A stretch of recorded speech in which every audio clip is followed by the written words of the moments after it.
शिवाय। सभी शिव भक्तों का स्कंद पुराण की कथा में स्वागत है। आज की कथा में नारद जी के द्वारा धर्म वर्मा के दान संबंधी जटिल प्रश्नों का समाधान।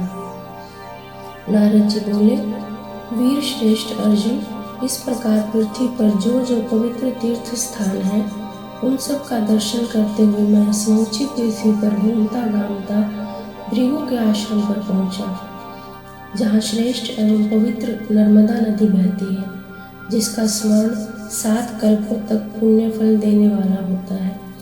नर्मदा महान पुण्य प्रदान करने वाली पवित्र सर्व तीर्थमयी तथा कल्याणकारिणी है। वह अपने नामों का कीर्तन मात्र करने से पवित्र कर देती है। दर्शन करने पर तो वह विशेष पुण्यदायिनी होती है। कुंती नंदन, नर्मदा में स्नान करने पर जीव सब पापों से मुक्त हो जाता है। जैसे पिंगला नाम वाली नाड़ी शरीर के मध्य भाग में स्थित है, इसी प्रकार यह नर्मदा ब्रह्मांड रूपी शरीर के उसी स्थान मध्य भाग में स्थित बताई गई है। यहाँ नर्मदा में सब पापों का नाश करने वाला शुक्ल तीर्थ है, जहाँ स्नान करने मात्र से ब्रह्म हत्या नष्ट हो जाती है। अर्जुन, उस शुक्ल तीर्थ के समीप नर्मदा के उत्तर तट पर भृगु मुनि का आश्रम मंडल है, जिसमें तीनों वेदों के विद्वान ब्राह्मण रहकर सब ओर से उसकी शोभा बढ़ाते हैं। ऋग्वेद, यजुर्वेद और सामवेद के मंत्रों के उद्घोष से वहाँ की संपूर्ण दिशाएं गूंजती रहती हैं। मुनि श्रेष्ठ भृगु जहाँ विराजमान थे, उस स्थान पर मैं भी गया। मुझे आते देख भृगु आदि सब ब्राह्मणों ने उठकर मेरा स्वागत किया। भली भांति स्वागत करके मुझे अर्घ्य पाद्य आदि निवेदन कर वे सब मुनीश्वर मेरे और भृगु जी के साथ आसनों पर बैठे।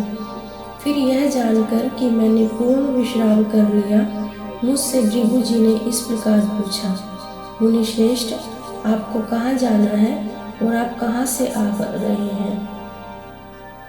तब मैंने भृगु जी से कहा, महर्षि, मैंने समुद्र पर्यंत संपूर्ण पृथ्वी का भ्रमण किया है।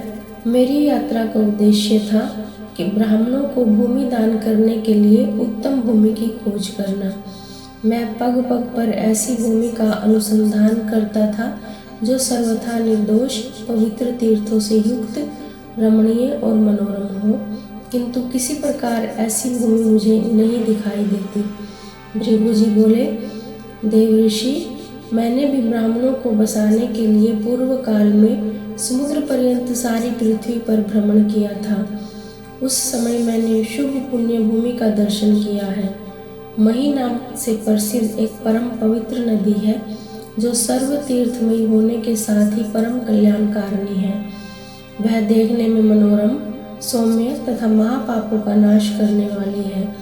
नारद, पृथ्वी पर जो देखे हुए और बिना देखे हुए तीर्थ हैं, वे सब मही नदी के जल में निवास करते हैं। पुण्य सलीला मही नदी समुद्र में मिली हुई है। जहाँ मही और समुद्र का संगम हुआ है, वहाँ स्तंभ नामक तीर्थ है, जो तीनों लोकों में विख्यात है। वहाँ जो मनुष्य स्नान करते हैं, वे सब पापों से मुक्त हो जाने के कारण यमराज के समीप नहीं जाते। मैंने कहा, भृगु जी, आप और हम दोनों मही नदी के शोभायमान तट पर चलेंगे और साथ ही उस परम उत्तम स्थान का पूर्ण रूप से दर्शन करेंगे। मेरी बात सुनकर भृगु जी मेरे साथ परम पुण्यमयी मही तट का दर्शन करने के लिए आए। उसे देखकर मैं बहुत प्रसन्न हुआ। मेरे संपूर्ण शरीर में रोमांच हो आया। मैंने हर्ष से गदगद वाणी में मुनि श्रेष्ठ भृगु जी से कहा, ब्राह्मण, आपके प्रसाद से ही मैं इस स्थान को उत्तम बनाऊंगा। अब आप अपने आश्रम पर पधारें, मैं आगे के कार्य पर विचार करूंगा। इस प्रकार भृगु जी को विदा करके मैं मही तट पर विचार करने लगा कि यह स्थान मेरे अधीन कैसे होगा, क्योंकि यह भूमि सदा राजाओं के अधीन रही है। यदि मैं राजा धर्म वर्मा के पास जाकर इस भूमि के लिए याचना करता हूँ तो वे मेरे मांगने पर मुझे अवश्य दे देंगे। परंतु मुनियों ने 3 प्रकार के द्रव्य बताए हैं, शुक्ल, शवल और कृष्ण। इनमें शुक्ल सबसे उत्तम है, शवल मध्यम श्रेणी का है और कृष्ण अधम कहलाता है। वेदों को पढ़ाकर शिष्य से दक्षिणा रूप में जो धन प्राप्त होता है वह शुक्ल कहा गया है। कन्या से तथा सूद, व्यापार, खेती और याचना से मिला हुआ धन शवल कहलाता है। जुआ, चोरी, दुस्साहसपूर्ण कार्य तथा छल से कमाया हुआ धन कृष्ण कहलाता है। ये शुक्ल, शवल और कृष्ण द्रव्य क्रमशः सात्विक, राजस और तामस माने गए हैं। जो मनुष्य किसी उत्तम तीर्थ और पात्र को पाकर शुक्ल धन के द्वारा श्रद्धापूर्वक धर्म का अनुष्ठान करता है वह देव योनि में उसके फल का उपभोग करता है। राजस भाव से शवल धन के द्वारा याचकों को दान देता है वह उसका उपभोग मनुष्य योनि में करता है। जो तमोगुण से आवृत हो कृष्ण धन के द्वारा दान करता है वह नराधम मृत्यु के पश्चात तियर्ग योनि में जाकर उसका फल उपभोग करता है। इस दृष्टि से मेरे याचना करने पर मिला हुआ धन राजस होगा, यह बात स्वतः स्पष्ट है। यदि ब्राह्मण भाव से उपस्थित हो राजा से प्रतिग्रह की याचना करता हूँ तो भी वह प्रतिग्रह होने के कारण मुझे अत्यंत कष्टदायक प्रतीत होता है। यह राज प्रतिग्रह बड़ा भयंकर है। स्वाद में तो मधु के समान है परंतु परिणाम विष के तुल्य है। प्रतिग्रह युक्त ब्राह्मण नरक में जाता है, इसलिए मैं इस प्रतिग्रह रूपी पाप से अलग हूँ। तब दान और याचना इन दोनों में से किसी एक उपाय द्वारा यह स्थान अपने अधिकार में करूँ। इसी बात पर मैं बार बार विचार करने लगा। अर्जुन, इसी समय मही और समुद्र के पवित्र संगम के स्नान करने के लिए वहाँ बहुत से ऋषि मुनि आ पहुँचे। मैंने उन सब से पूछा, महात्माओं, आप लोग कहाँ से आए हो? तब वे मुझे प्रणाम करके बोले, मुने, हम लोग सौराष्ट्र देश में रहते हैं जहाँ के राजा धर्मवर्मा हैं। राजा धर्मवर्मा ने दान का तत्व जानने की इच्छा से बहुत वर्षों तक तपस्या की। तब आकाशवाणी ने उनसे एक श्लोक कहा, वह इस प्रकार है, द्वि हेतु षडधिष्ठानम षडं च द्विपाकयुः चतुष्प्रकारं त्रिविधं त्रिनाशम दानमुच्यते। अर्थात दान के 2 हेतु, 6 अधिष्ठान, 6 अंग, 2 प्रकार के परिणाम अर्थात फल, 4 प्रकार और 3 भेद और 3 विनाश साधन है, ऐसा कहा जाता है। यह एक श्लोक मात्र कहकर आकाशवाणी मौन हो गई। नारद जी राजा के पूछने पर भी आकाशवाणी ने इस श्लोक का अर्थ नहीं बताया। तब महाराज धर्मवर्मा ने ढिंढोरा पिटवा कर यह घोषणा कराई कि जो मेरी तपस्या द्वारा प्राप्त हुए इस श्लोक की ठीक ठीक व्याख्या कर देगा उसे मैं 7 लाख गायें, इतनी ही स्वर्ण मुद्राएं तथा 7 गांव दूंगा। डंके की चोट पर राजा की यह महती घोषणा सुनकर अनेक देशों के बहुत ब्राह्मण वहां आए। नारद जी, हम भी धन के लोभ से वहां गए थे, किंतु श्लोक दुर्बोध होने के कारण उसकी व्याख्या न करके यहाँ लौट आए और अब तीर्थ यात्रा के लिए जाते हैं। अर्जुन, उन महात्माओं की यह बात सुनकर मैं बहुत प्रसन्न हुआ और उन्हें विदा करके सोचने लगा, और इस स्थान की प्राप्ति के लिए मुझे अच्छा उपाय मिल गया है, इसमें संशय नहीं है। श्लोक की व्याख्या करके विद्या के मूल्य पर मैं राजा से यह स्थान और धन दोनों प्राप्त करूंगा। ऐसा करने पर मुझे प्रतिग्रह नहीं मांगना पड़ेगा। अब मेरा दुर्लभ मनोरथ सिद्ध हो गया। यद्यपि यह श्लोक अत्यंत दुर्बोध है, तथापि मैं इसे अच्छी तरह जानता हूँ। कुंती नंदन, इस प्रकार विचार करके मुझे बड़ा हर्ष हुआ। फिर उस महिसागर संगम तीर्थ को बार बार प्रणाम करके मैं वहाँ से चला और वृद्ध ब्राह्मण का रूप धारण करके राजा धर्मवर्मा के पास जा पहुँचा। वहाँ जाकर मैंने राजा से इस प्रकार कहा, नरेंद्र, मुझसे श्लोक की व्याख्या सुनिए और इसके बदले में जो कुछ देने के लिए आपने ढिंढोरा पिटवाया है उसकी यथार्थता प्रकट करिए। मेरे ऐसे कहने पर राजा बोले, ब्राह्मण, ऐसी बात तो बहुत अधिक श्रेष्ठ ब्राह्मण कह चुके हैं, परंतु कोई भी इसका वास्तविक अर्थ नहीं बता सका। दान के ये दोनों हेतु कौन है? 6 अधिष्ठान कौन से बताए गए हैं? 6 अंग कौन से हैं? 2 फल कौन से माने गए हैं? और ये 4 प्रकार और 3 प्रकार के भेद कौन कौन से हैं? तथा दान के 3 विनाश साधन कौन से बताए गए हैं? यह सब स्पष्ट रूप से वर्णन कीजिए।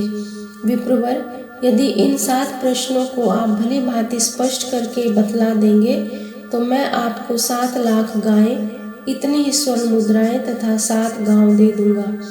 यदि नहीं बता सके तो खाली हाथ अपने घर लौट जाइएगा। अर्जुन, उनका ऐसा कहने पर सौराष्ट्रपति राजा धर्मवर्मा से मैंने कहा, राजन, दान के जो 2 हेतु हैं उन्हें सुनिए। दान का थोड़ा होना या बहुत होना अभ्युदय का कारण नहीं होता, अपितु श्रद्धा और शक्ति ही दान की वृद्धि और क्षय में कारण होती है। इनमें से श्रद्धा के विषय में श्लोक है, शरीर को बहुत क्लेश देने से तथा धन की राशि से सूक्ष्म धर्म की प्राप्ति नहीं होती। श्रद्धा ही धर्म और अद्भुत तप है। श्रद्धा ही स्वर्ग और मोक्ष है तथा श्रद्धा ही यह सब संपूर्ण जगत है। यदि कोई बिना श्रद्धा के अपना सर्वस्व भी दे दे और अपना जीवन भी न्यौछावर कर दे तो भी यह उसका कोई फल नहीं होता। इसके लिए सबको श्रद्धालु होना चाहिए। श्रद्धा से ही धर्म का साधन किया जाता है, धन की बहुत बड़ी राशि से नहीं, क्योंकि अकिंचन ऋषि मुनि श्रद्धालु होने के कारण ही स्वर्ग लोक में गए हैं। देहधारियों में उनके स्वभाव के अनुसार होने वाली श्रद्धा 3 प्रकार की होती है, सात्विकी, राजसी और तामसी। उसे सुनिए। सात्विकी श्रद्धा वाले पुरुष देवताओं की पूजा करते हैं। राजसी श्रद्धा वाले लोग यक्षों और राक्षसों को पूजते हैं तथा तामसी श्रद्धा वाले मनुष्य प्रेतों, भूतों और पिशाचों की पूजा किया करते हैं। इसीलिए श्रद्धावान पुरुष अपने न्यायोपार्जित धन का सत्पात्र के लिए जो दान करते हैं वह थोड़ा भी हो तो उसी से भगवान शिव प्रसन्न हो जाते हैं। शक्ति के विषय में श्लोक इस प्रकार है, कुटुंब के भरण पोषण से जो अधिक हो वही धन दान करने योग्य है, वही मधु के समान मीठा है, उसी से वास्तविक धर्म का लाभ होता है। इसके विपरीत करने पर वह आगे चलकर विष के समान हानिकारक होता है। दाता का धर्म अधर्म रूप में परिणत हो जाता है। यदि आत्मीय जन दुख से जीवन निर्वाह कर रहे हों तो उस अवस्था में किसी सुखी और समर्थ पुरुष को दान देने वाला मनुष्य मधुपान के धोखे में मानो विष भक्षण करने वाला है। वह धर्म के अनुकूल नहीं, प्रतिकूल चलता है। जो भरण पोषण करने योग्य व्यक्तियों को कष्ट देकर किसी मृत व्यक्ति के लिए बहुव्यवसाध्य बहुत अधिक खर्च करके श्राद्ध करता है, उसका किया हुआ श्राद्ध उसके जीते जी अथवा मरने पर भी भविष्य में दुख का कारण ही होता है। जो अत्यंत तुच्छ हो अथवा जिस पर सर्वसाधारण का अधिकार हो वह वस्तु सामान्य कहलाती है। कहीं से मांग कर लाई हुई वस्तु को याचित कहते हैं। धरोहर का ही दूसरा नाम न्यास है। बंधक रखी हुई वस्तु को आदि कहते हैं और दी हुई वस्तु दान के नाम से पुकारी जाती है। दान में मिली हुई वस्तु को दान धन कहते हैं। जो धन एक के यहाँ धरोहर रखा गया हो और रखने वाले ने उसे पुनः दूसरे के यहाँ रख दिया हो उसे अनवाहित कहते हैं।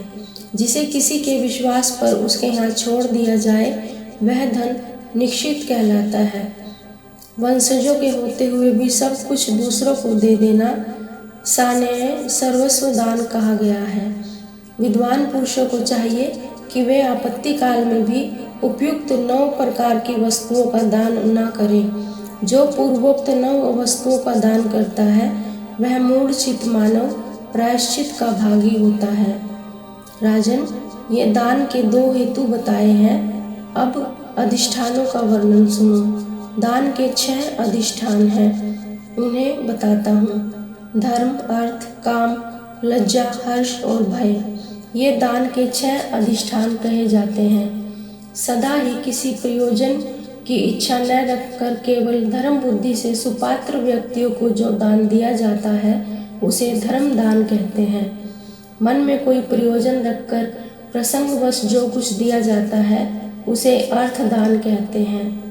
वह इस लोक में ही फल देने वाला होता है। स्त्री समागम, सुरापान, शिकार और जुए के प्रसंग में अनाधिकारी मनुष्य को भी प्रयत्न पूर्वक जो कुछ दिया जाता है वह कामदान कहलाता है। भरी सभा में याचकों के मांगने पर लज्जावश देने की प्रतिज्ञा करके उन्हें जो कुछ दिया जाता है वह लज्जादान कहला जाता है।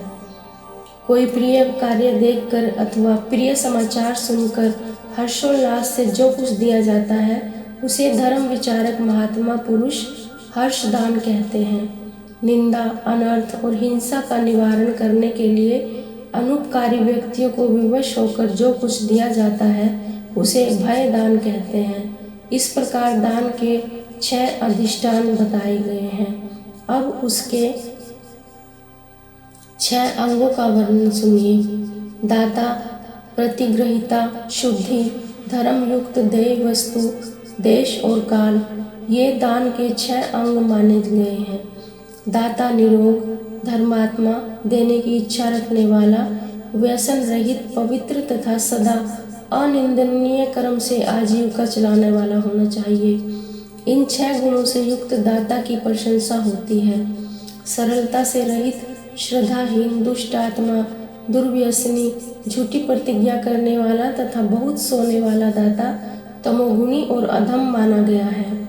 जिसके कुल, विद्या और आचार तीनों उज्ज्वल हो, जीवन निर्वाह की वृत्ति भी शुद्ध और सात्विक हो, जो दयालु, जितेंद्रिय तथा योनि दोष से मुक्त हो, वह ब्राह्मण दान का उत्तम पात्र कहा जाता है।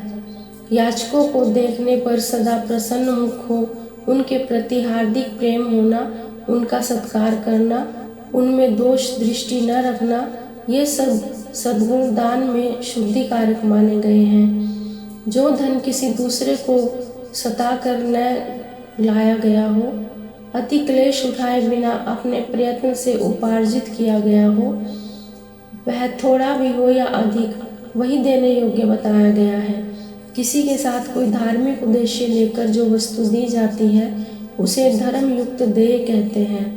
यदि देय वस्तु उक्त विशेषताओं से शून्य हो तो उसके दान से कोई फल नहीं होता। जिस देश अथवा काल में जो पदार्थ दुर्लभ हो उस पदार्थ का दान करने योग्य वही देश और काल श्रेष्ठ है, दूसरा नहीं। इस प्रकार ये दान के 6 अंग बताए गए हैं। अब दान के द्विविध फलों का वर्णन सुनो। महात्माओं ने दान के 2 परिणाम अर्थात फल बताए हैं। उनमें से एक तो परलोक के लिए होता है और एक इहलोक के लिए। श्रेष्ठ पुरुषों को जो कुछ दिया जाता है उसका परलोक में उपभोग होता है और असत पुरुषों को जो कुछ दिया जाता है वह दान यहीं भोगा जाता है।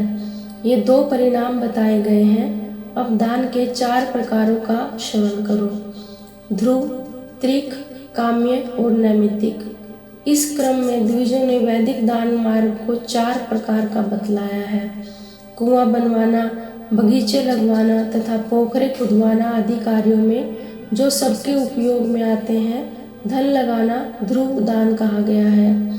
प्रतिदिन जो कुछ दिया जाता है उस नित्य दान को ही त्रिक कहते हैं। संतान, विजय, ऐश्वर्य, स्त्री और बल आदि के निमित्त तथा इच्छा की पूर्ति के लिए जो दान दिया जाता है वह काम्य कहलाता है। नैमित्तिक दान 3 प्रकार का बतलाया गया है। वह लोभ से रहित होता है, जो ग्रहण और संक्रांति आदि काल की अपेक्षा से दान किया जाता है वह कालापेक्ष नैमित्तिक दान है। श्राद्ध आदि क्रियाओं की अपेक्षा से जो दान किया जाता है वह क्रियापेक्ष नैमित्तिक दान है तथा संस्कार और विद्या अध्ययन आदि गुणों की अपेक्षा रखकर जो दान दिया जाता है वह गुणापेक्ष नैमित्तिक दान है। इस तरह दान के 4 प्रकार बतलाए गए हैं। अब उसके 3 भेदों का प्रतिपादन किया जाता है। 8 वस्तुओं के दान उत्तम माने गए हैं। विधि के अनुसार किए हुए 4 दान मध्यम हैं और शेष कनिष्ठ माने गए हैं। यही दान की त्रिविधता है जिसे विद्वान पुरुष जानते हैं। गृह, मंदिर या महल, विद्या, भूमि, गो, कूप, प्राण और सुवर्ण, इन वस्तुओं का दान अन्य दानों की अपेक्षा उत्तम है। अन्न, बगीचा, वस्त्र तथा अश्व आदि वाहन, इन मध्यम श्रेणी के द्रव्यों को देने से यह मध्यम दान माना गया है। जूता, छाता, बर्तन, दही, मधु, आसन, दीपक, काष्ठ और पत्थर आदि इन वस्तुओं के दान को श्रेष्ठ पुरुषों ने कनिष्ठ दान बतलाया है। ये दान के 3 भेद बतलाए गए हैं। अब दान नाश के 3 हेतुओं को सुनो। जिसे देकर पीछे पश्चाताप किया जाए, जो अपात्र को दिया जाए तथा जो बिना श्रद्धा के अर्पण किया जाए, वह दान नष्ट हो जाता है। पश्चाताप, अपात्रता और अश्रद्धा, ये 3 दान के नाशक हैं। यदि दान देकर पश्चाताप हो तो वह असुर दान है जो निष्फल माना गया है। अश्रद्धा से जो कुछ दिया जाता है वह राक्षस दान है, वह भी व्यर्थ होता है। ब्राह्मण को डांट फटकार कर या उसे कटु वचन सुनाकर जो दान किया जाता है, अर्थात दान देकर जो ब्राह्मण को पोसा जाता है, वह पैशाच दान माना गया है, उसे भी व्यर्थ ही समझना चाहिए। ये तीनों भाव दान के नाशक हैं। राजन, इस प्रकार 7 पदों में बंधा हुआ जो दान का उत्तम महात्म्य है, उसको मैंने तुम्हें बता दिया। धर्मवर्मा बोले, आज मेरा जन्म सफल हुआ। आज मुझे अपनी तपस्या का फल मिल गया। यशस्वी पुरुषों में श्रेष्ठ महर्षि, आज आपने मुझे कृतार्थ कर दिया। विद्या पढ़कर यदि मनुष्य दुराचारी हो गया हो तो उसका संपूर्ण जीवन व्यर्थ है। बहुत क्लेश उठाकर जो पत्नी प्राप्त की गई, वह यदि कटुवादिनी निकली हो तो भी वह व्यर्थ है। कष्ट उठाकर जो कुआं बनवाया गया, उसका पानी यदि खारा निकल जाए तो वह भी निरर्थक है। तथा अनेक प्रकार के क्लेश सहन करने के पश्चात जो मनुष्य जन्म मिला, वह यदि धर्म आचरण के बिना बिताया गया हो तो उसे भी व्यर्थ ही समझना चाहिए।